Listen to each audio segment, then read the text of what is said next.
My name is Dr. Alphonso Evans Sr., and I'm excited to talk about taking the risk, meet your father. We are excited to bring you panel discussions. We have some awesome panelists that we are extremely excited about, and we want you to stay tuned and remember to look for the upcoming book, Taking the Risk, Meet Your Father.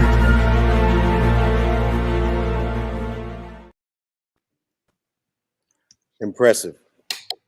Good evening to everyone out there. We're excited to see you this particular evening. We want to thank you for joining us this evening as we talk about taking the risk, meet your father. It's an opportunity for us to engage and connect and affirm, transcend, and to heal as we experience and talk about the relationships between fathers and sons. This particular evening, we have a phenomenal lineup with us today and our panelists. And we're going to ask each of them to give a short bio of themselves before we get into this great discussion. This particular opportunity that we have in the month of March, we will talk about the importance of fatherhood. In April, we will talk about the fatherless son. In May, we will talk about the roles that women play within the dynamics of the father and son relationship. And finally, in June, we will have our great kickoff of Taking the Risk, Meet Your Father, where we will talk about all of the stories and the short stories rather that are inside of the book, and all of the contributors will be there to share their journey. So at this particular time, we ask that Bishop Evans, if he would just introduce himself. Hello, everyone. So glad to be a part of this conversation tonight. I truly believe the conversations change seasons, and I'm looking forward to hearing from some of the greatest minds that I know. And I welcome everyone to this discussion. We're going to have a great time, and I'm glad you took out the time to respond to the invitation and join us. So I'll let you go. And Odell. Hey, Bishop, it is good to see you. Good to see everybody. Thank you for having me, Bishop Evans, Dr. Evans. I am Odell Dickerson Jr. I serve as the president of Odell Exec Enterprises, as well as the chief operating officer of the New Psalmist Baptist Church in Baltimore, Maryland. So I am glad to be with you today. And since we're talking about fatherhood, I had 3 children, 2 boys and 1 girl. Great. All right, Bishop Reed. Okay, we're going to go to Bishop Sharona. Greetings, everyone. It's a delight to be on tonight with all these esteemed colleagues. I am Mark Sharona. I pastor in Orlando, Florida, Church on the Living Edge. And every once in a while, I show up on Daystar. Excellent. All right. All right, Bishop Reed. Can you hear us, Bishop? Hi, yeah, I do hear you. It's breaking up a little bit, but I hear you. I hope can you hear me okay? Yes, we can hear you. Can y'all hear me okay? Yes, we're nodding. Yes. Yes, I'm Keith W. Senior. I'm senior pastor of Sharon Baptist. I'm the senior pastor of Sharon Baptist Church. Been here for 39 years. I am also a father. I have 2 boys and 2 girls. And just became a new pop. I'm a grandfather as of December the 1st to a beautiful granddaughter by the name of Noise. And this is another phase in my experience that I'm looking forward to. Great. Excellent. We're going to dive right in because we don't have a lot of time with you this evening. So we're going to go right to our first question. We're going to ask all of our panelists to answer this first question, and then we will, go back and forth and really dig into these topics. So our first question for this evening is, when you hear the words protector, provider, disciplinarian, and model, they're usually the words that are given or descriptions that are given to what a father should be. Is that your description of what you think a father is? And if so, explain. Whoever wants to take it first. Mr. Dickerson? I'll jump in. All right. So I think those are a portion of what a father should be. Mm-hmm. All of those things are absolutely should be included, but a father is so many things. A father is a disciplinarian, but a father is also a gentle being and being able to catch your children when they fall, to allow them room to make some mistakes so that they have a cushion. Everybody's not fortunate enough to have that. It is such a privilege to be a father because, you know, you just never knew when you're a father, you tend to think back on when you were a child, what your father was like. Right. And I think if I could be half the man my dad was, I would do an amazing job. I'd give up right now. But I remember him being that protector for me. I remember I felt at my safest with my dad. And I think mostly of my youngest son, who's 15, who has social anxiety. And we didn't get that detected until he was about 13. But people are always forcing himself. You know, in church, older people always force themselves on children. Speak, hey, young man, look at me, talk to me. And he had social anxiety and we didn't know it. So I had to step in and say, just let him be. He's a quiet child, right? So I always wanted to be that protector. And I always wanted him to feel like he was at his safest when he's with me. And I do have a daughter. I'm a girl dad as well. And so, Dad, you know how we are with our daughters. And she's 19, about to go to Clark, Atlanta. So all right, I am gonna set up some cameras all over Atlanta. I've let all my brothers, Jamal Brown, all my brothers know that she's on her way. They will be looking out for her. Yes. So you got the crew ready. The crew is ready. Exactly. Yes. Bishop Sharona, can you give us a little insight on that? Yeah, let me take a theological jump here. Jesus comes up out of the waters of baptism, and his father says, "You are my uniquely loved son, in whom I am well pleased." There are within our lives those who are the fathers that affirm us, and sadly, there are fathers who deny us. In the opera Faust, Faust decides to make a compact with the devil, to sell his soul to the devil to get what he wants. And in the middle of his bedroom one night, in comes the devil, who comes in the form of a character named Mephistopheles. And Faust asks him, "Who are you?" And he says, "I am the spirit who denies." So the denial of anything that is tied to who we could be and who we could become is the anti-father spirit. Jesus, Father, affirms him for who he is and takes pleasure in him. He doesn't say, "You're my beloved son. I'm glad I'm proud that you're going to work miracles." It has nothing to do with what he does. He affirms him at the core of his essence for who he is. And there's something about fatherhood that I believe is essential when it comes to affirming our children for who they are, apart from what they do, that gives them the strength to be able to come out of those waters of life and face the temptations that, if you are who you say you are, if you are the son of God, if he is your daddy, turn these stones into bread. And so there's something about not having to prove ourselves when we have a father who approves of us. I get the word just keeps coming up, affirm. Yeah. Just that word, so powerful. Because affirm means to give strength. Infirm means to take it away. So the spirit that denies takes away our strength. The spirit that affirms gives us our strength. And I believe it's the father who can affirm all sorts of things in their children as they understand their role in their lives to shape their destiny. I told you this panel was awesome.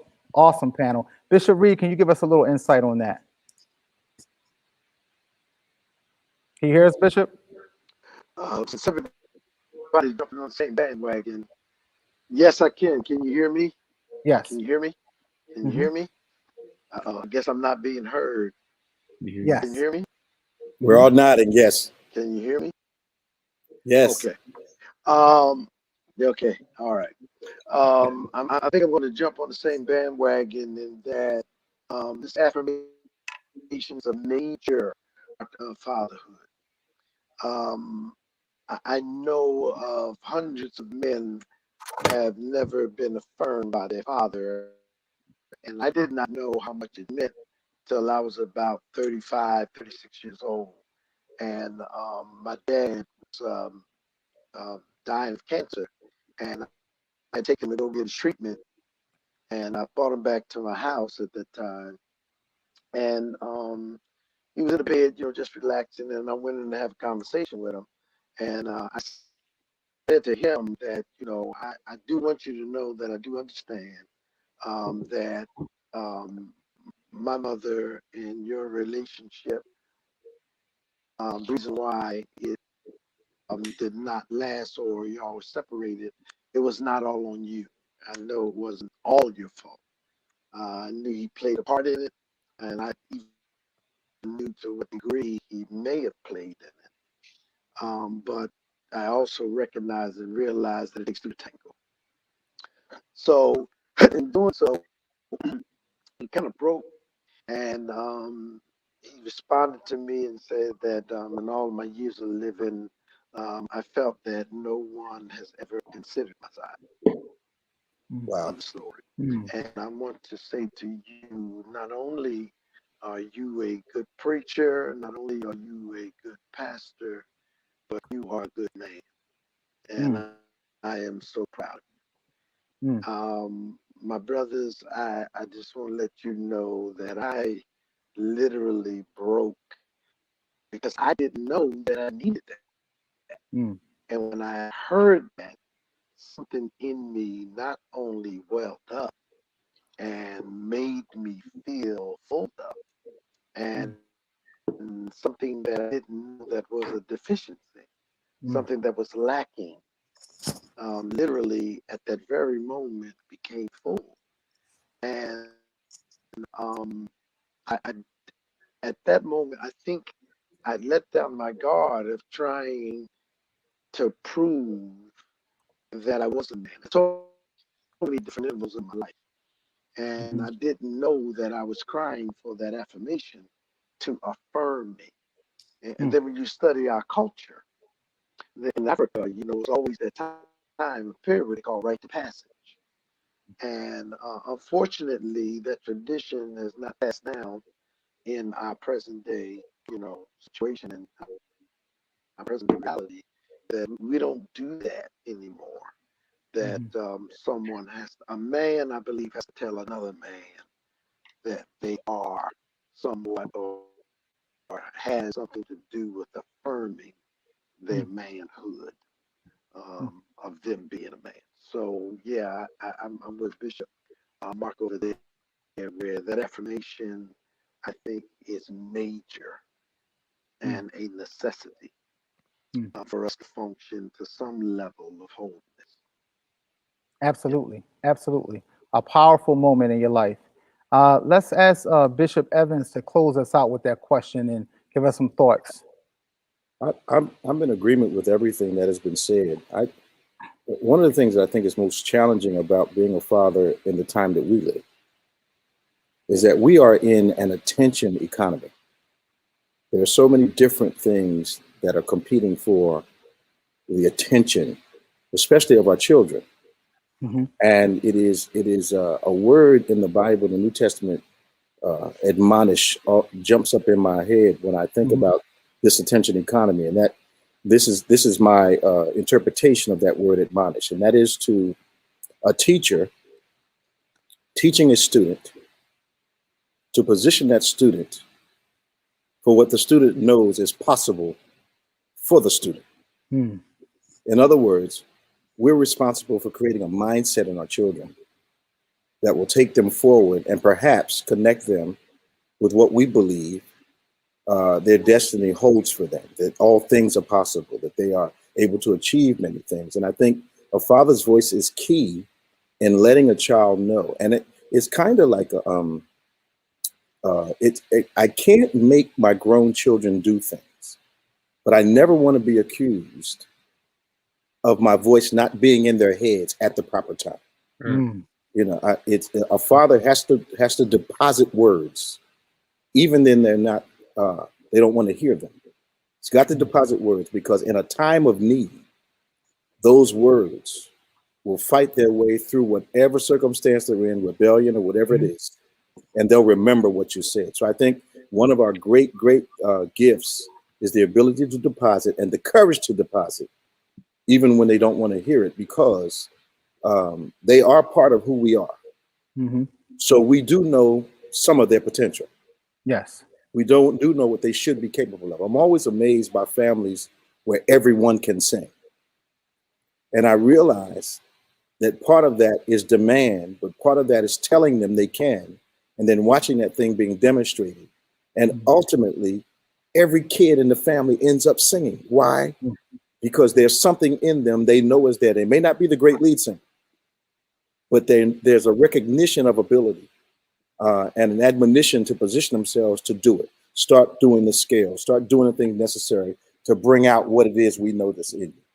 So I think we have to try to at least, there's a flood of words coming from the culture, and we have to raise up a standard of word so that they have something to fight with, and we can gain their attention, especially in times when wisdom works, and to keep from going on. I just believe we're responsible for the mindsets of our children as much as possible.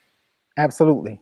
I'm telling you, everybody, you better get your notepads, write this stuff down. This is this is free.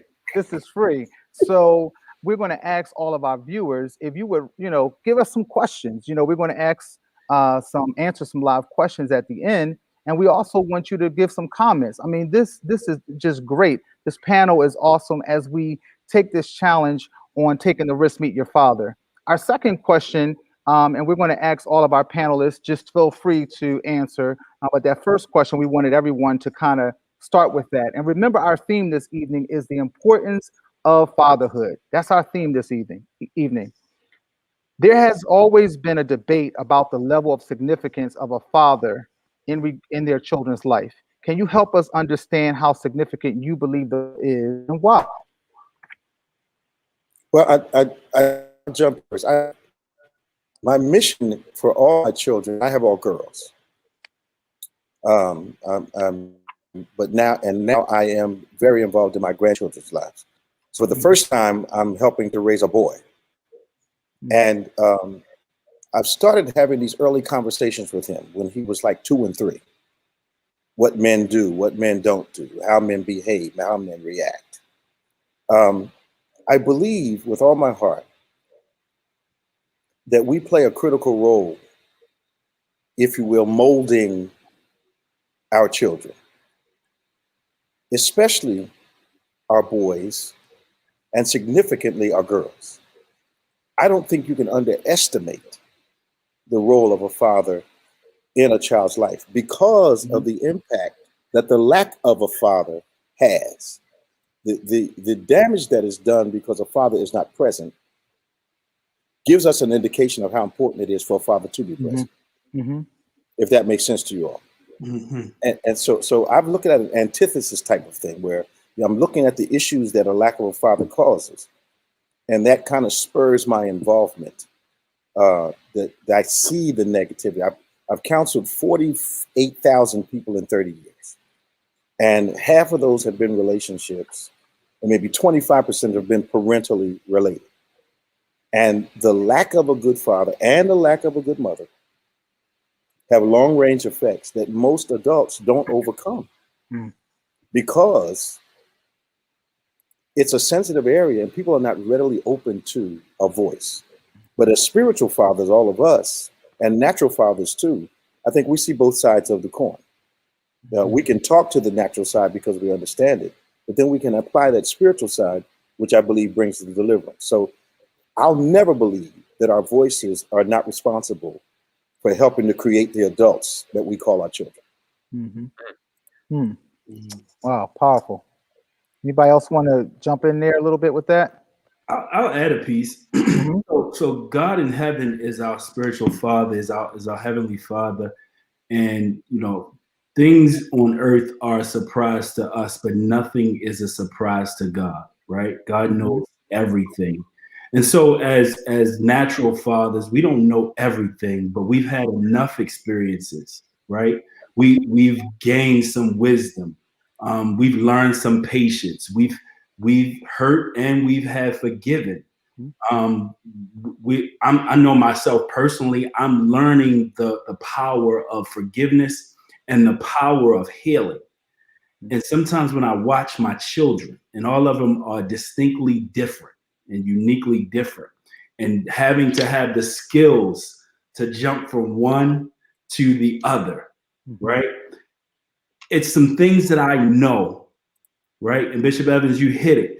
They're not gonna do, I can't make my grown children.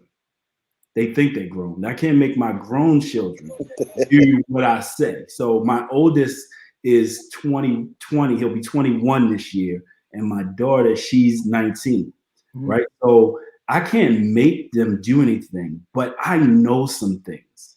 And one of the things I learned early on is if I love them the right way, and I get to tell them the truth in love and plant those seeds, Bishop Evans, that you were talking about, man, it has, I can look back and have a feeling of happiness and rejoice to know that I can still make that connection with my children. I can remember my dad telling me when I thought I was grown, when I was in my 20s, I remember my dad telling me, "You don't want to do this, son." But I was grown enough to do it anyway. Right? I was 23 and I had to have this Mercedes Benz. My dad knew that I didn't consider more than the payment. I thought I could come up with this down payment, make the monthly payments. I didn't think about insurance. I didn't think about the maintenance on a Mercedes Benz. Right. I didn't think about the gas that goes with a Mercedes Benz. I didn't think about the warranty that goes with a Mercedes Benz. And eventually I had to get rid of that Mercedes Benz. I had to get rid of that Mercedes Benz. My dad knew, and he let me do it because I was grown. And it's the same thing with my children, you know, having that faith, right? And it's tough sometimes. I know my oldest son is my most daring child. He's gonna, if the stove is hot and I tell him it's hot, he's gonna touch it. He's gonna touch it. And I have to have the faith that he's gonna touch it. It's not gonna burn him completely up. And then be there for him to help him learn from his mistakes. And so that connection and that seed that we plant early, and Bishop, you hit it the nail on the head. It makes you think about, what if I wasn't there as a father? Yeah. And I grew up in the inner city, and my son is not from the inner city. He's now a county kid, but he's run into the inner city, living close to Baltimore. And I'm able to give him some experience so that he doesn't make as many mistakes and then doesn't make the same mistakes that I make. Because one of the things that I tell my children in this day and age, mistakes are more costly. Yes, sir. The mistakes are more costly, especially for a young African-American male. They're more costly. And so just, it makes me happy. You don't always like to go through all those things, but I was there. And that's important. That's super important. Yes. Yeah. That was good. Anybody want to add to that? Because I want to add a little tail end to that question. Okay. Anybody want to add anything else before we add that tail end? My tail end to that question is, what do we say to that hurt mother or that hurt girlfriend who is struggling about the significance of the role of a father in her son's life? You know, what can we speak to that person that's right here, right now, that is watching this and that's struggling with that because of their own hurt or their own issues? What can we say to them, since we're on a topic about the significance of the role of a father in their child's life? Anybody? Well, before the guys jump in, I know they're coming. There's Keith. I knew he was coming. He's just a little slow off the line. Come on, Keith. Come on, Bishop Reed. Come on, Bishop Reed. Yeah, man, I'm trying. I don't know what's going on. I don't know what's going on with my connection here, but That's all right. We got you. I think one of the things you say, how do you speak to, what would you say to a mother that is hurt? Yep. He'll be back. Go ahead, Mark. Again, I'm going to go back to the affirmation piece. We live in a culture that is so starved for affirmation and yet so driven to identify themselves as who they think they are. And so we've got this complex way of looking at identity because we have become so individualized and we have forgotten I can't know myself by myself. When God says to Adam, it's not good for you to be alone, he's also saying it to the woman, it's not good for you to be alone. I can't know myself by myself.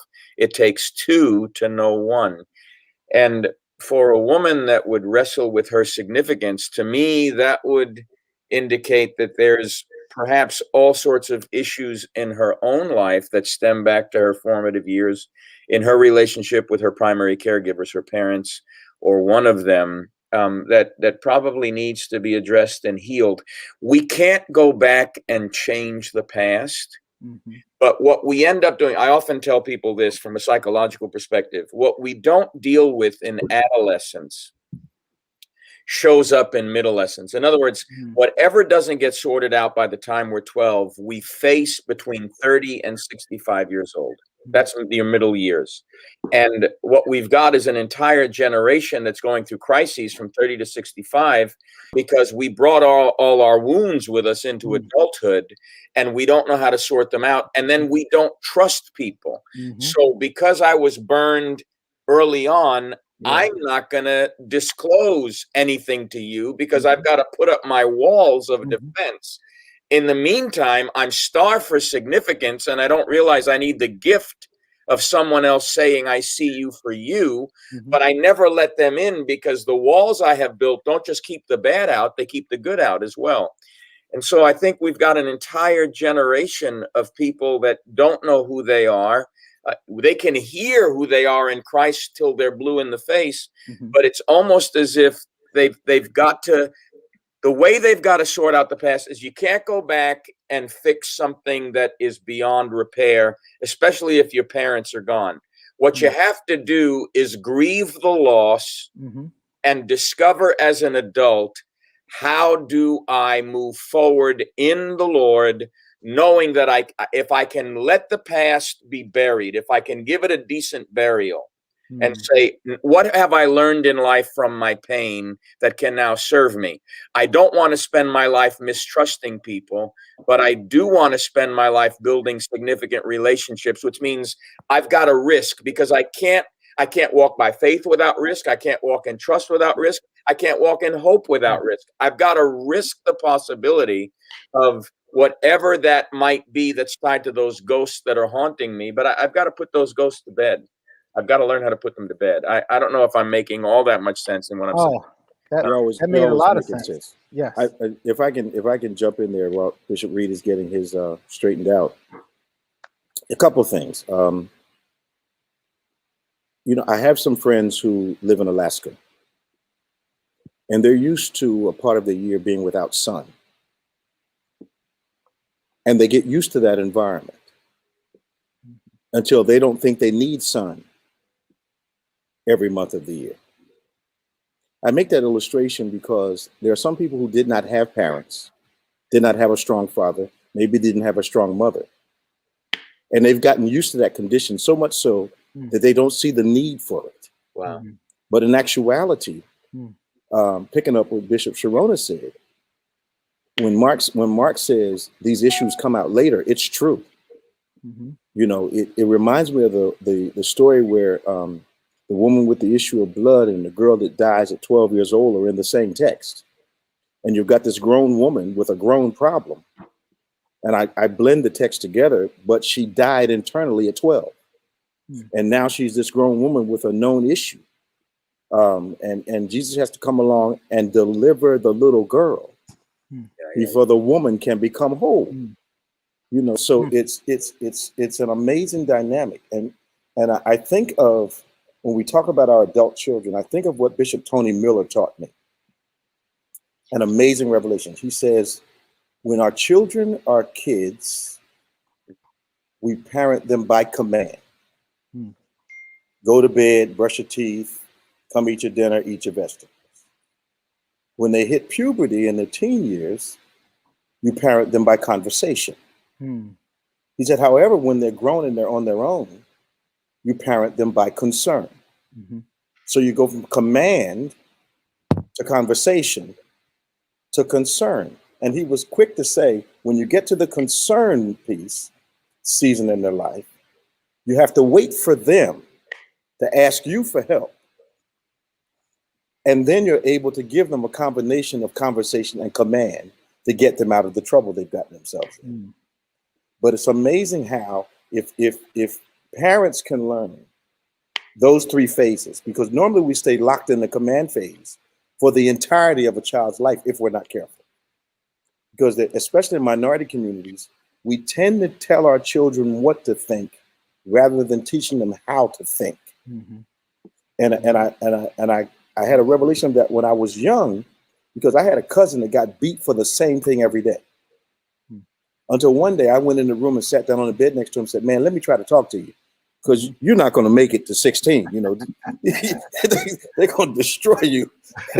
and they were disciplining him, but never telling him how to think, never teaching him how to think. So he was making the same mistakes over and over again. And I think as parents, we do have an obligation to teach them how to think, even though that is a much longer process. Bishop, I remember when I shifted in my discipline patterns from exactly what you just said, where it was just discipline, to understanding that wasn't really teaching them the right thing, because they get conditioned to discipline. Absolutely. So I had to make an adjustment, and I had to realize as the parent, it wasn't on them, it was on me. It was on me to make the adjustment in how I reach my children, how I connect with my children.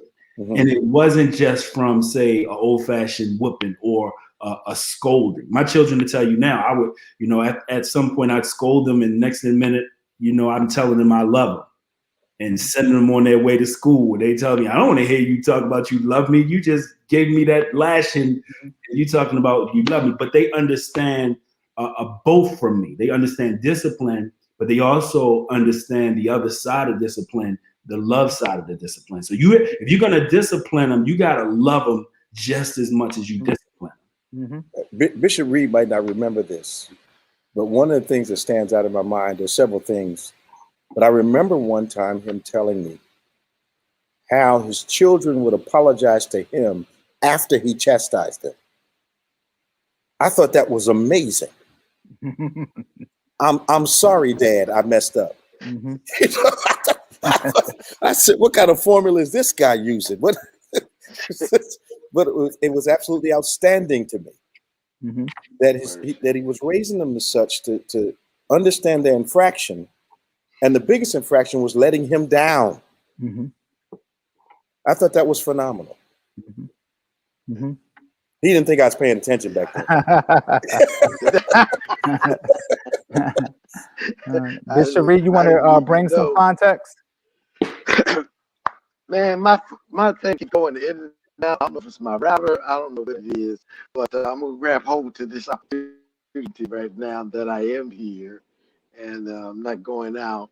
I kind of picked up bits and pieces of what was being said. One was the issue of dealing with a young girl's hurt or a mother's hurt of a father not being there. I think in every one of our situations, there is there's a side of all of us that where we came from, we bring to where we are. Mm-hmm. And I think sometimes we don't even recognize that this is what I've seen in my experience. We don't even recognize that our past has anything to do with our present. A lot of people just don't connect the dots that, well, maybe the reason why you are perpetually doing this is because maybe this is all you have come to know about this aspect of your life. Or Yeah. why is it that every woman in this family has children out of wedlock? And then you go back to where they came from, and I'll say 99.9% of the time, benefit of the doubt, 98.9% of the time, that that's where they come from. That's the context in which they have experienced growing up. I know, and that's not all bad things, because we not only take the bad, but we also are quick to deny that which may not have been as productive in our lives as it should be. We don't want to take the bad. We want to disown that. Like, that really has nothing to do with what I'm doing now. But when you look at life and you look back at where you came from, that's what you brought to the situation and the table. And we go through the logical breaking the curses of, as in the past. But you can't break them if you don't acknowledge what did take place in that. If you don't acknowledge that my past has a lot to do with my present, and the way I function has to do with the way I was formed, formalized. I think, theologically speaking, that a tree does not grow until this passage, I think, is in Psalms 127, 128, that talks about the children shall be olive plants around your table. A olive plant grows up to be a big tree, and from the olive they get oil, they get healing. So your children have to be cultivated, formed, bend the twig while it's a twig, and where you won't have to break the bark. So I think all of that has to do with the way that we were brought up, the situations, the circumstances that we have encountered in our lives. And if we don't go back and deal with it from a bibliocentric perspective, it will mess with our present day reality. A proper bibliology forms We're losing you, proper Keith. theology, which forms the proper psychology, would help. Okay, I'm sorry. I don't know. Yeah, we're losing you. Okay. But we're here. What you're saying, Bishop. It is, the reason that I decided to do Taking the Risk, Meet Your Father is because of that. I felt like a traitor all of my life because my father was absent, and I felt like I was turning on my family if I brought that up. Almost like, why do you care? It was almost, nobody said it, but it was almost a feeling like, well, why are you worried about it? You have us, Yeah, go again. And it was almost taboo to talk about the fact, it was almost like I just came down on earth, and the father wasn't, he wasn't there. And so when we look at that particular piece, I hear those common themes coming out, those responses around, if you don't deal with it then, you're going to deal with it now. And so as a 43-year-old man, I'm dealing with the effects of suppressing that right now in my life. And so we thank you for those comments. Really fast, if we could just ask one of our panelists, there's been some recent thoughts, and people say it's not really any of our business, but when we talk about discipline, there is a very popular gospel star who was recorded, with disciplining his son verbally over the phone. And when we talk about, I'm trying to, stay on the straight and narrow. Yeah. But I think it's important to talk about, because as fathers, what is that line in regards to disciplining our children? Or is that the correct terminology to use at all? And so I know I've always been taught as a man that it is my role to keep, my children in line. And when we look at educators and others who are quote unquote in these positions to keep children in line. So I'm asking, what do you think about that? Even if we just get one person to share out. Well, I don't know. I can't recall, and I don't really believe in absolutes. Mm-hmm. I have a 49-year-old daughter. I have a 27-year-old daughter. I have never cursed at them. No matter how angry I've been, I've never cursed at them. Because I firmly believe that what you say goes on deposit with your children. And I think it can impact their respect for you. Because I think we are absolutely, as fathers, our sons and our daughters have a right to expect greater from us. So I've been mad enough to cut their heads off, but I've never expressed it in a way that, Kirk, and I've known Kirk since he was about maybe 16. So I disagree that that's being real. I agree. I think you can be real and not be crass and foul, especially with your children. And you have to maintain a place of honor with them. That's what I think. Mm-hmm. Mm-hmm. All right. Anybody else before we go to our next question, or we're going to leave it with Bishop Evans? I just want to say this. I grew up in West Brighton on Staten Island. My best friend was Joseph Campbell, and his mom. I'm Italian. He's African American, and his mom used to tell us how to behave. And if I got in trouble at his house, I got a whooping there, and then I got a whooping when I got home. Because my mother gave her permission. But Mrs. Campbell used to say, "Don't put your business out in the street." And I think the social media craze, I think we have gotten to a place where there's far too much of our business out in the street. Mm-hmm. There are no Mm-hmm. boundaries anymore. And I was grieved by the whole thing. The whole thing grieved me on many levels, because I feel like there's no sense of propriety. There's no sense of boundaries. Now it's a free for all, and we can do whatever we want. And forget about civility. Let's talk about, as followers of Jesus, what are the boundaries within which we maintain the kind of propriety that is reflective of what it means to walk with Christ? And I just think we're putting our business out on the street in a way that's very unbecoming of followers of Jesus. That's just me. Mm-hmm. All right. Wanted to tag that with that discipline question. We're up to our last question. I'm sorry. Go ahead, Bishop Reed. I just wanted to say that along with everybody else, but the other side is that I am not for, as you said, people using expletives and correcting their children. I can't say that my mother has never used the foul word in her frustration in raising me or raising us. It wasn't so much as being derogatory in that she was calling me something. She may have used the word, "I'm gonna beat your behind." Y'all know how to say that. She says that. But it wasn't like, "You are a so and so and so and so."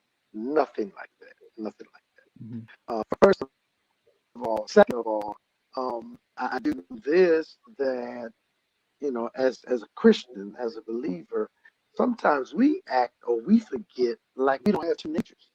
That there are times that our sinful nature does get the best of us.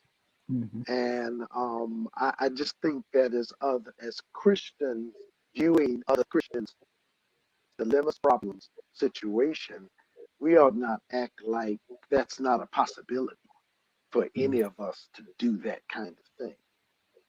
I do think that as Bishop Mark was saying, I think that son bears a lot of that responsibility, because you just don't do that kind of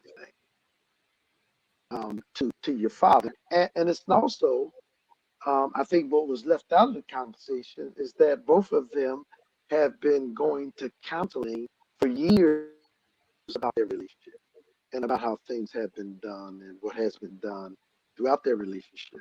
So he left all of that out of the conversation for what I'm told about people that know the inside story of the situation. So I think the son really had no right putting that on social media. I know Kurt didn't do it. I mean, the person didn't do it. I know he didn't do it at all. But that son, I think that was a little bit dishonoring and disrespectful in him putting it out there. The social media thing has caused us, even as Christians, to get approval from other people when our approval should come from God. That's a nice segue. Thank you, Bishop, for that. Our last question for this evening before we open it up for some questions from our viewers is, and this is a question that, you know, I talk to so many people about, and it goes back to handling stuff back then, or you will have to handle it later.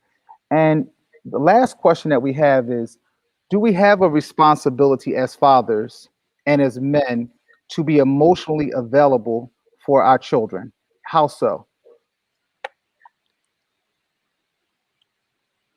I'll jump in.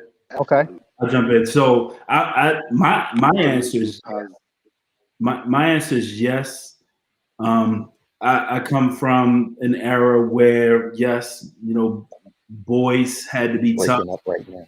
Boys didn't cry. I grew up in a neighborhood where you surely couldn't cry. You surely couldn't be tough. And what I later learned on in life is that wasn't natural.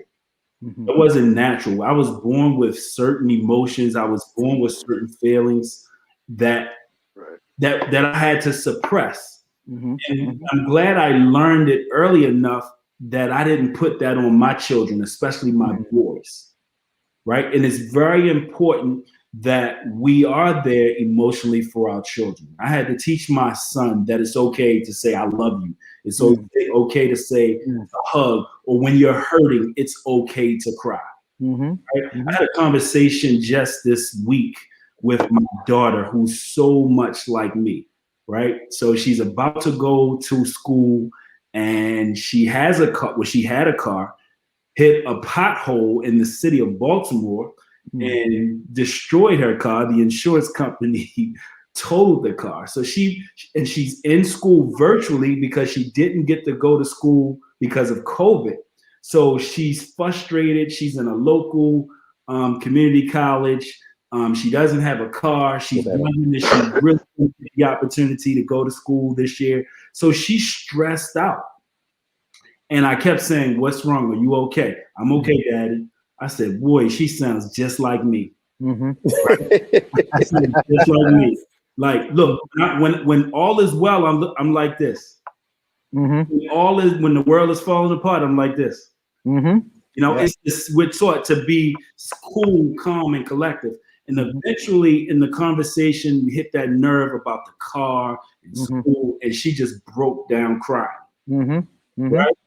And I was glad that we had that moment, man. It taught me so much. We had that moment, and I was able to say to her, it's okay. I'm so glad that you were able to let it out. But it made me think about, because in my current life, you know, working and leading, I'm still kind of the same way. Everything's okay. I'm handling everything. I'm over here, I'm over there, and I got to act like everything okay. And we live in a world where currently mental health is one of the sexiest topics out there, right? But my question is it, because if you look on social media, there's a statement that everybody's using. It's okay not to be okay. And my question is it really okay not to be okay? Can your boss handle it if you're not okay? Can your wife handle it if you're not okay? Can your children handle it if you're not okay? Can social media handle it if you're not okay? The answer is no. So there's this false sense of security out there, right? It's okay not to be okay, but it's really not. But when you have a connection with your children, you do have to let them know. At this stage, Daddy does have you. And it's okay not to be okay because I have you. But there's a responsibility on us to realize, I know God has us in heaven, but there's a responsibility on us to make sure somebody has us, right? Because you can't be Superman 24/7. You got to take that cape off. You got to take that cape off. And a lot of us make the mistake of keeping the cape on too long. I think the difficulty is revealing to those that are assigned to love you and who you're assigned to love, your humanity and your godliness in a balanced way. I think a lot of times we are guilty of showing them all our victories. That's right. And they will learn some things from our defeats. So there's this very precarious balance that has to be established where they see you as Superman, but they know Clark Kent. That's another book. Yeah. That reminds me of the story of Elijah. Elijah has this profound moment of victory on Mount Carmel, has then a confrontation just with Jezebel's messenger, not with her, and it totally sends him into what today we would call psychologically clinical depression. And he from northern Israel all the way down to the southern kingdom, and he's got his servant with him, this young man. It's not Elisha yet. This is another young man who he could groom for the future. And he leaves him there to run by himself under a broom tree and doesn't take him with him to show him how he processes his pain. He's obviously seen him with his victory, but Elijah will not allow him to see his pain. And as a result of that, even though God gives Elijah and Elijah never finishes his destiny. The chariot waits to take him home because instead of anointing 2 kings and a prophet, he only anoints the prophet and says, you do the rest, because there was something incomplete in him. And I would argue it's because he wasn't willing to show his own open transparency and brokenness and humanness. How do I get through depression? How do I get through anxiety? I mean, if I'm a human, I'm a man of like passions. Let me show those that are following my lead. Life isn't always a bowl of cherries. How do I process my pain and still lead in spite of it? Instead, Bishop Mark, we would have our children think we have no pain. Oh, absolutely. Absolutely. Yes. That's so powerful that it is so important, because when I talk to so many young men, that's their challenge, that they never felt that their father or male figures were available, or anyone for that mindset was available to them in an emotional way. And so you start a different track record throughout your life, and that passes on to how you raise your children. And so that's just a powerful piece. I mean, this was just absolutely awesome. We want everybody still to go to church on Sunday virtually, because I know you think that you had all this word tonight, but we want you still to make sure that you show up virtually on Sunday. We want to thank Bishop Evans just for his hospitality and his wisdom. We want to thank Mr. Dickerson just for, giving us that tuning in to understanding, so many different facets of fatherhood.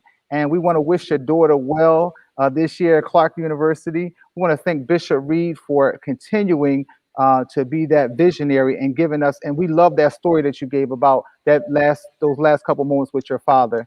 And to Bishop Sharona, I was trying to write, but I didn't want to mess up my notes. But just a phenomenal alignment with the Word of God, so that we can go back and revisit.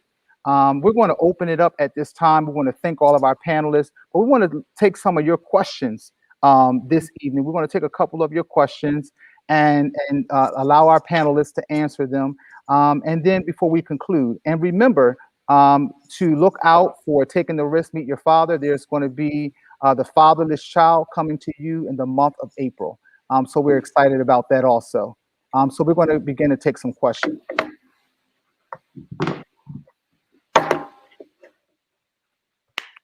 All right. Our first question comes from Kelly Bourne. We live in a society that tears men down, especially Black and brown men. So if there's an agreement on the importance of affirming a child as a father, how do we as a village help to empower the fathers in our communities and families despite how the world tries to tear them down? That's an awesome question. Anybody want to take that? Any of our panelists?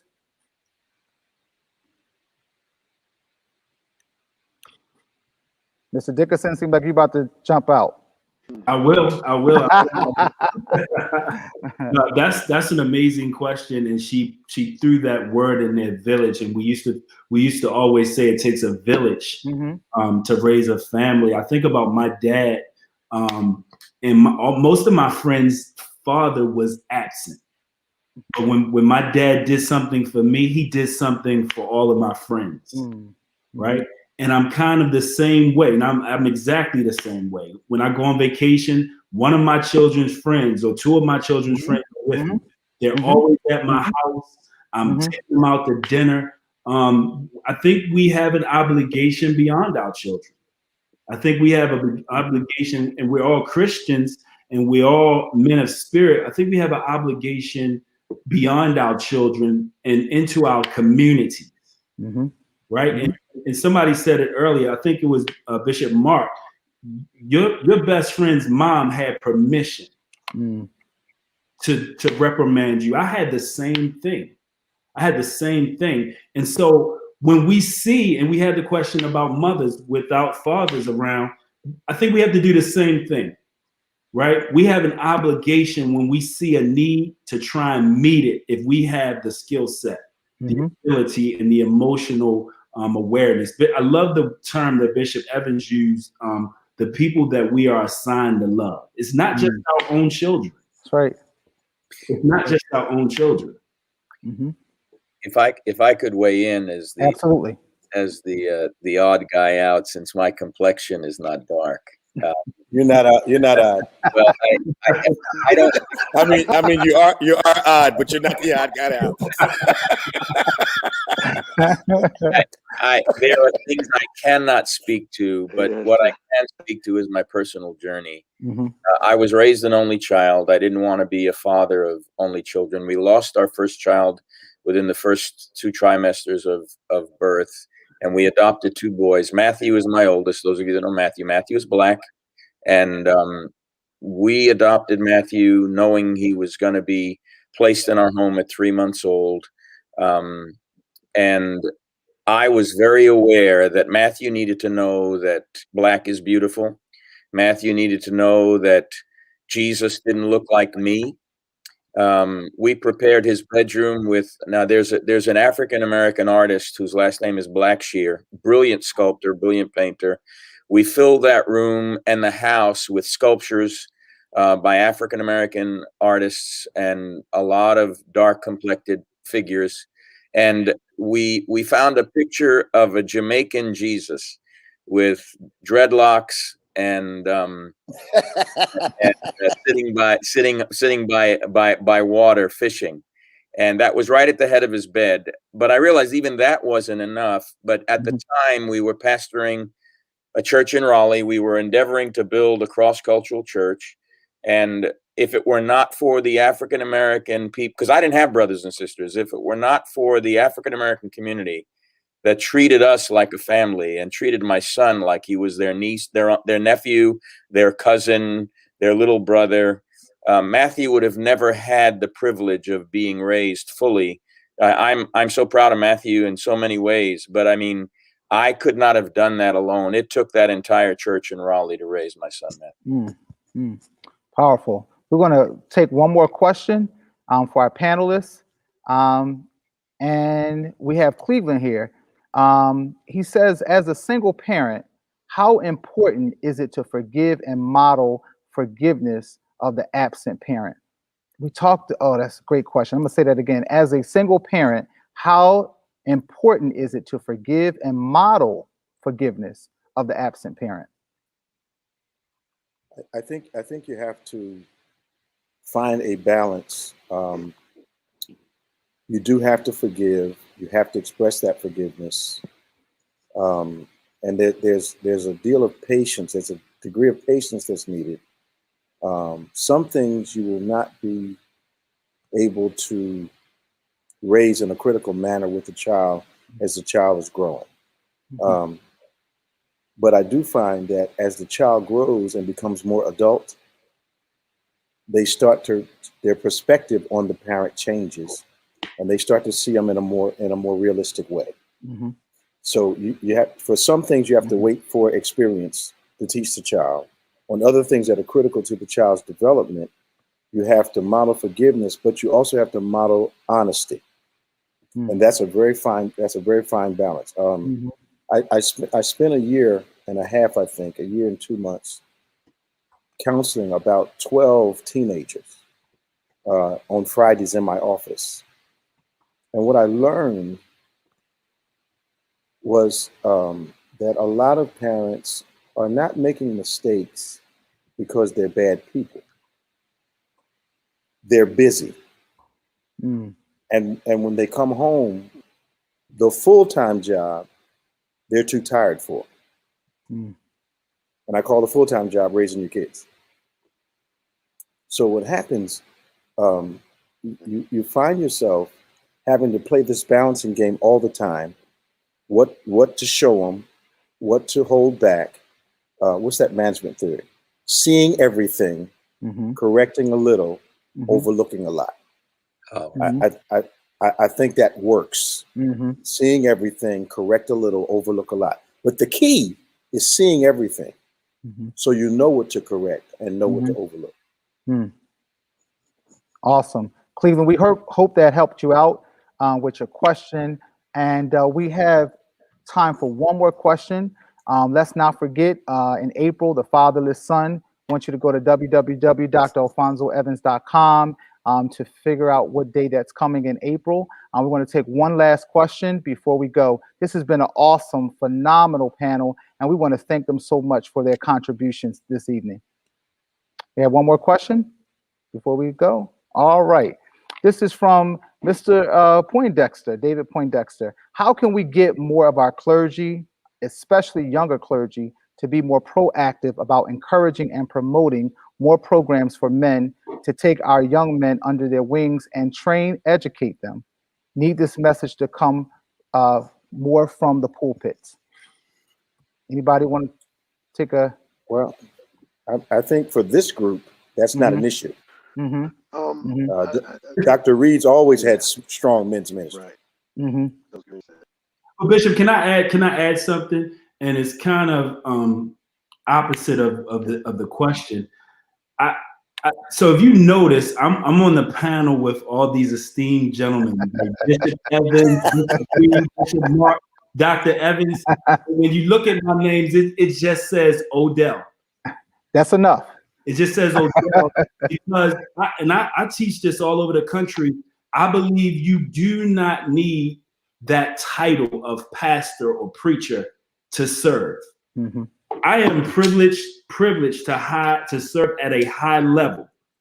No ministry degrees whatsoever, no reverend, no bishop, no apostle, and I respect titles. I believe they are well deserved, especially on this title.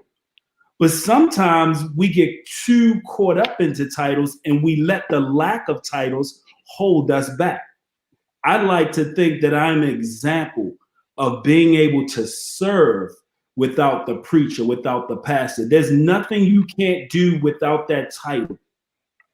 There's nothing you can't do without that title to serve in a high fashion and to mentor young men and to present programs.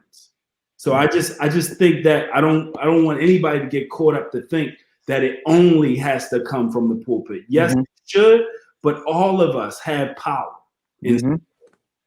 Absolutely. Absolutely. Well, I am Dr. Alphonso Evans Sr., and I have been your host this evening. Oh, I'm sorry, Bishop Reed.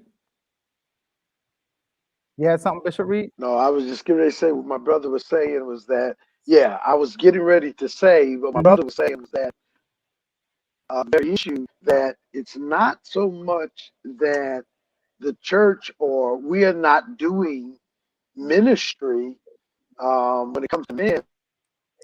I think it gets a little twisted because I think a lot of the pew expects for the pulpit to do all the ministry when we are supposed to be equipping the saints so that the saints can do the work of the ministry. So I think the men in the pew have a responsibility to deal with those young men and those that are, as you say, without the title, Brother Odell. And I think without the title, y'all can go in places that we would not be accepted in. I agree. And y'all can do some Absolutely. things that we would not be, it would not be received from us to do it because of our title. And that's why I believe if we do it the biblical way, we do the equipping and let the saints do the work. Yeah. Outstanding, outstanding. Again, an awesome evening. Thank you, gentlemen, for being with us this evening. Again, I'm Dr. Alphonso Evans Sr. This has been Taking the Risk, Meet Your Father, panel number 1, the importance of fatherhood. We want you to have a great evening, be safe, and we will see you in April as we continue this conversation on our journey to read the book, Taking the Risk, Meet Your Father. Have a great evening. Thank you, gentlemen. I appreciate it, and I'm grateful. So grateful God to you bless you, today. man. Thank you very God bless much. you. Thank you.